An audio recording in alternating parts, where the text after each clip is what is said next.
ሰላም ክብራትና ክብራት፣ ዛሬ የቋንቋውን ባክቦን ወይም ደግሞ ጀርባ አጥንት የሚባለውን ነገር ይዤላችሁ መጥቻለሁ። ይህን ከተማራችሁ አንድ እግራችሁ ቻይና ገብቷል ማለት ይቻላል። እንኳን ደህና መጣችሁ። እኔ ዳና ቻይኒስ ነኝ። በዚህ ቻናል ልምድ ባለ መምህር ቻይንኛ ቋንቋን አቀላጥፎ እንዲማሩ በአጭር ጊዜ የሚያደርግ ኮርሶችን ታገኛላችሁ። ለምንድን ነው የኛ ጀርባ አጥንት የተባለው? ምክንያቱ ደግሞ ማንም ሰው ቻይንኛ ቋንቋን ችሏልም አልቻለም ለማለት የሚወስነው ቶን ነው ማለት ነው። ምክንያቱም በአንድ ድምፅ የተለያየ ቶን ብትጠቀም የተለያየ ትርጉም ስለሚሰጥ በጣም ወጪው ከባድ ነው። ስለዚህ ይህንን መሰላል ከዘለላችሁ ወይም ደግሞ ይህን ደረጃ ዘላችሁ ብትሄዱ መመለሻው ከባድ ነው ማለት ነው። ስለዚህ የዛሬ ቶፒክ ውስጥ በጣም ቀለል አድርጌ በሚገባችሁ ቋንቋ የቻይንኛን ባክቦን የተባለውን ቶን አስረዳችኋለሁ። ስለዚህ ከኔ ጋር ትማራላችሁ ማለት ነው። ቀጥታ ወደ ለሰኑ እንሄዳለን። ከዛ በፊት ግን ቻናሉን ሰብስክራይብ አድርጉ፣ ላይክ፣ ሼር አድርጉ፣ ኮሜንታችሁን ደግሞ አስቀምጡልኝ። ስለዚህ ቶን ምንድን ነው? ቶን ስንል በቻይንኛ ቋንቋ በአጠቃላይ 5 ቶኖች ሲኖሩት ከአምስቱ ደግሞ 4ቱ ዋና ዋና የሚባሉት ቶን ናቸው ማለት ነው። ቶን ማለት በአማርኛ ድምፅ ማለት ነው፣ ወይም ደግሞ የዜማ ወይም ደግሞ የንግግር ዜማ ማለት ነው። ስለዚህ ዜማው በመሳሳት ምክንያት የተለያየ ትርጉም ስለሚሰጥ በቻይንኛ ቋንቋ ውስጥ ትልቁን ቦታ የሚይዘው ቶን ነው ማለት ነው። ስለዚህ 4ቱን ቶንና ተጨማሪ 1 ቶን ዛሬ አብረን እናያለን። በሚገባም በሀገራችን በለመድነው ድምፅ ወስደን ምሳሌ እየሰጠን እንማማራለን ማለት ነው። አብራችሁን ይቆዩ። ስለዚህ በቻይንኛ ቶን ማለት ሸንዲያው ይባላል። ሸንዲያው ማለት ቶን ማለት ነው ማለት ነው። ስለዚህ 4ቱን ቶን ኢሸን፣ አርሸን፣ ሳንሸን፣ ስሸን ብለን እንጠራለን። በቀላሉ ለእናንተ በሚገባችሁ ቋንቋ ፈርስት ቶን፣ ሰከንድ ቶን፣ ሰርድ ቶን፣ ፎርዝ ቶን እንላለን ማለት ነው። ቅድም ያልናትን ተጨማሪ ድምፅ ደግሞ ኒውትራል ቶን እንላለን በእንግሊዝኛ። በቻይንኛ ደግሞ ቺንሸን እንላለን ማለት ነው። ስለዚህ እነዚህን ድምፆች በሚገባችሁ ቋንቋ ለማስረዳት አንድ የአማርኛ ፊደል ወስጄ ላስረዳችሁ። ለምሳሌ ላ ፊደል ታውቃላችሁ። ላ ፊደል የማያውቅ የለም። ስለዚህ ላ ፊደል በእነዚህ በ4ቱ ቶኖች ሲገለጽ በፈርስት ቶን ቢገለጽ ለምሳሌ ላ ይሆናል ማለት ነው። ላ ማለት ደግሞ ሆሪዞንታል የሆነ ወይም ደግሞ ሌቭል ድምፅ ነው። ትንፋሻችን ከፍም ዝቅም ሳይል ወጥ የሆነ ትንፋሽ ስንሰጠው ፈርስት ቶን ውስጥ ይመደባል ማለት ነው። ላ ሰከንድ ቶን ውስጥ እስቲ ያስገብተን ደግሞ እንሞክራት። ሰከንድ ቶን የሚባለው ከነበረበት ወደ ላይ ከፍ እያለ የሚሄድ ዜማ ነው ማለት ነው። ለምሳሌ ላ ፊደልን ብንወስድ ላ ትሆናለች ማለት ነው። ላ ስንላት ከፍ እያለ የሚሄድ ዜማ ወይም ደግሞ ከፍ እያለ የሚሄድ ድምፅ ይሆናል ማለት ነው። ሶስተኛው ቶን ወርዶ የሚነሳ ቶን ነው። ብዙ ጊዜ ቻይንኛ ቋንቋ ስትሰሙ የሆኑ ጉሮሮ ላይ የሚጠቀሙት ነገር ይሄ ሰርድ ቶኑን ነው ሁል ጊዜ ይህን የምንሰማው ማለት ነው። ሌላው ደግሞ ቻይኖች ሲያወሩ የሚጨቃጨቁ ሊመስላችሁ ይችላል። እሱ ደግሞ ፎርዝ ቶን ነው፣ የሚወርድ ወይም የሚቆጣ ድምፅ ማለት ነው። ስለዚህ ሰርድ ቶን ጋር ከመምጣታችን በፊት የሚወርደውን ድምፅ መጀመሪያ እስቲ እንውሰደው።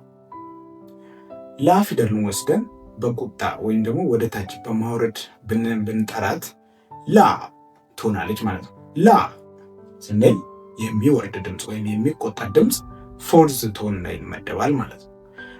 ተመልሰን ደግሞ ሰርድ ቶን ወይም ደግሞ ሳንሸን የሚለውን ብናየው ላ የሚለውን አውርድ ነው መልሰን እናነሳዋለን ማለት ነው። ስለዚህ ይሄ ሰርድ ቶን የሚባለው የ4ኛውና የ2ኛው ቅንጅት ነው ማለት ነው። ስለዚህ ላ ስንል ወርዶ የሚነሳ ድምፅ ነው ማለት ነው። በቀላል በሚገባን ቋንቋ ይህንን ካልን ታዲያ እንዴት ሆኖ ነው የተለያየ ትርጉም የሚሰጠው ስንል፣ ለምሳሌ አሁን ያልናትን ላን ወስደን በፈርስት ቶን ወይም ደግሞ በመጀመሪያው ዜማ ስንጠራት ላ ትሆናለች ማለት ነው። ላ ትሆናለች ማለት ነው። ላ ማለት ደግሞ መጎተት ነው። ትርጉሙ መጎተት ነው ማለት ነው። ለምሳሌ ይህችን ድምፅ ወስጄ እዚህ ጋር ላ ብዬ በጠራት በፎርዝ ቶን ላ ብዬ በጠራት ትርጉሙ ምንድን ነው? ቅድም መጎተት ከሚለው ድምፅ ከሚለው ትርጉም ወዴት ይቀየራል? በጣም የሚያቃጥል ምግብ ወይም ደግሞ ወጥም ሊሆን ይችላል፣ ሾርባ የመሳሰሉ ነገሮች የሚያቃጥል በርበሬ የበዛው ከሆነ ላ ተብሎ ይገለጻል ማለት ነው። ስለዚህ አንድ ሰው ተነስቶ እሺ ኋላ ካለ እኔ መጎተት ነው የምወደው ሊል ይችላል ማለት ነው። እሺ ኋላ ካለ ደግሞ እኔ ስፓይሲ ነገር የሚያቃጥል ነገር ነው የምወደው እያለ ነው ማለት ነው። ስለዚህ አሁን ይህን አንድ ሰው ይህን አስቦ በዚህኛው ቢናገር ቻይኖቹ አይረዱም ማለት ነው። ወይ ደግሞ ቻይኖቹ ሲያወሩ በዚህ ካወሩት እሱ በዚህ ከተረዳ የተለያየ ትርጉም ውስጥ ገባ ማለት ነው። ብዙ ጊዜ ቻይነኛ ቋንቋ የሚያስተምሩ ሰዎች የሚጠቀሙት ምሳሌ አለ። ለምሳሌ ማ የሚለውን ሁሉም ሰው ሰምተው የሚያውቅ ቻይነኛ ሲያስተምሩ ሰምታችሁ ከሆነ ማ ማለት እናት ማለት ነው። ማማ ምንለው ማለት ነው። ማ እናት ማለት ነው። ለምሳሌ ማ ብንል ደግሞ ስድብ ይሆናል ማለት ነው። ማ ማለት ሰውን መሳደብ፣ መዝለብ ማ ነው የሚሆነው ማለት ነው። ወደ መጨረሻው ቶን ስንሄድ የመጨረሻዋ ቶን ኒውትራል ቶን ትባላለች። ኒውትራል ቶን ማለት ምንም አይነት ከፍታ፣ ዝቅታ፣ መውረድ፣ መውጣት የሌላት ኒውትራል የሆነች ድምፅ ነች። በቻይነኛ ቺንሸን ይባላል ማለት ነው። ቺንሸን ይባላል ዜሮ ድምፅ ማለት ነው። ለምሳሌ ላ ፊደልን ወስደን ብናይ ላ ብንል ምንም አይነት ቶን የላትም ማለት ነው። ላ ማ ፊደልን ብንወስድ ደግሞ ማ ስንል ምንም አይነት የሰጠናት ቶን ወይም ዜማ የላትም። ኒውትራል ነች ወይም ደግሞ ዜሮ ነች ማለት ነው። ስለዚህ ቺ ኒውትራል ድምፅ ትባላለች ማለት ነው። ለምሳሌ መን ስንል መን የሚለው ኒውትራል ድምፅ ነው። ማማ ስንል ማ የምትለዋ ኒውትራል ድምፅ ነች ማለት ነው። ስለዚህ በተለያዩ ድምፅ የተለያየ ትርጉም እንደሚሰጥ እንድትረዱ ነው የምፈልገው። ቀጣዩ ደግሞ ምንድን ነው? ድምፆችን ለማስረዳት ወይም ደግሞ ቻይንኛ ቋንቋን ለውጭ ሀገር ዜጎች ለማስተማር ሲባል ቻይና ሀገር ላይ ትምህርት ስርዓቱ ሲቀረጽ ሰዎች የቻይናዎቹን ፊደል ስለማይረዱ ለጀማሪዎች በእንግሊዝኛ ፊደል ነው የሚጀመረው ማለት ነው ትምህርቱ። ምክንያቱም እንግሊዝኛ ዓለም አቀፍ ቋንቋ ስለሆነ ማለት ነው። ምንድን ነው እነዚህን የእንግሊዝኛ ፊደሎች ተጠቅመው ነው የቻይንኛ ፊደሎችን ወክለው ለእኛ የሚያስተምሩ ነው።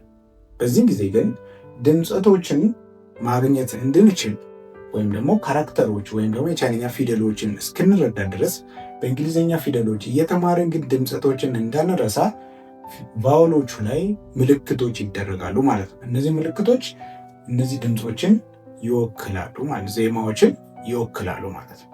ስለዚህ በጽሁፎች ላይ ብዙ ጊዜ እነዚህ ምልክቶች ስታዩ ድምፁን እንድትረዱት ነው ማለት ነው። አንዴ ደግሞ ካራክተር ወይም ደግሞ የቻይንኛ ፊደሎችን ማወቅ በጀመራችሁ ደረጃ ላይ ስትደርሱ ይሄ ነገር አይኖርም፣ ፒኒንግ ይባላል። ይሄ ፒኒንግ አይኖርም። ፒኒንግ ማለት ቻይንኛን እንድትረዱ እንድትሞክሩት የሚጨመር የእንግሊዝኛ ፊደል ነው ማለት ነው። ስለዚህ ፒኒንግ አይኖርም። ከዛ በኋላ በካራክተር ብቻ ብትማሩት ይሆናል ወደፊት። ካራክተር የማይፈልግ ሰው በፒኒንግ ሙሉ በሙሉ መማር ይችላል ማለት ነው። ስለዚህ ይሄ ከዚህ በኋላ የዚህን ቋንቋ ቤዝ ይዛችኋል። በመቀጠል ግን ተግባራዊ እያደረግን መሄድ ነው። ስለዚህ እችን ቤዝ ከያዘ አንድ ሰው ቀጥታ ቻትጂፒቲ ላይም ቢሆን ዲፕሲክ ላይም ቢሆን ከፈለገ ዩቲዩብ ውስጥ ከፈለገ በጀሚናይ በፈለገው ነገር ቋንቋውን እያሳደገ መሄድ ይችላል ማለት ነው። ስለዚህ እንደዚሁ ብዙ ኤግዛምፕሎችን ማስጠት ይቻላል። ወደፊት በሰፊው የምናየው ይሆናል። ነገር ግን ዛሬ የኮርሱ መጀመሪያ ስለሆነ በደንብ አድርጋችሁ ይህን ቤዝ እንድትይዙ ስለፈለኩኝ ነው። ከዳናው ቻይኒስ የዛሬ ቶፒክ ይህን ይመስላል። ቀጣይ በሌላ ቶፒክ እስከምንገናኝ ድረስ መልካም ጊዜ